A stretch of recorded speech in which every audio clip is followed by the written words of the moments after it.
सर्वांचं मी मनापासून स्वागत करते। आणि आज मी पुन्हा एकदा एक विषय घेऊन आली आहे, तो म्हणजे माझ्या बापाचा, जगाचा पोशिंदाचा। काय तर नाही यात खोटं काही, खरं तेच सांगते। नाही यात खोटं काही, खरं तेच सांगते। मी शेतीच्या नगरीतून, मी शेतकऱ्याचीच लेक बोलते। मी या नगरीतून, मी शेतकऱ्याचीच लेक बोलते। मित्रांनो, हो, आज पुन्हा एकदा शेतकऱ्यावर हल्ले केले जातात।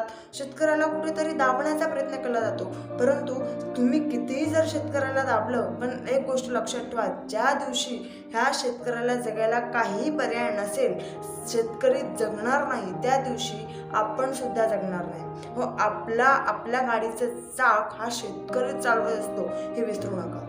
आणि जगाचा म्हणजे ही आपली भारताची अर्थव्यवस्था किंवा देशाची अर्थव्यवस्था ही शेतकऱ्याला चालवू शकत नाही, पण शेतकरी देशाची अर्थव्यवस्था चालवू शकतो। तुमचं आमचं पोट भरू शकतो।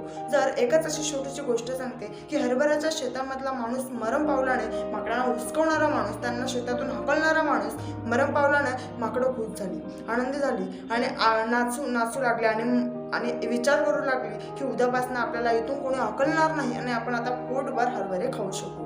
पण एका वर्षानंतर त्या शेतातील माणूस, शेतकरीच मरण पावल्याने तिथं कोणी पीक पेरलं नाही आणि या वर्षी माकडांना मात्र उपासमाराची वेळ आली। आणि तेव्हा त्यांना कळून चुकलं की त्या दिवशी मेलेला माणूस हा शेतकरी होता। म्हणून शेतकरी जगला तर माकडं जगतील, नाहीतर माकडं सुद्धा उपाशीच राहतील। शेवटी समजने वालों को इशारा काफी आहे। जर फॅक्ट आवडला असेल तर चॅनल लाईक, शेअर, सबस्क्राईब करा। पुन्हा भेटू अशाच एका विषयासोबत। तोपर्यंत धन्यवाद।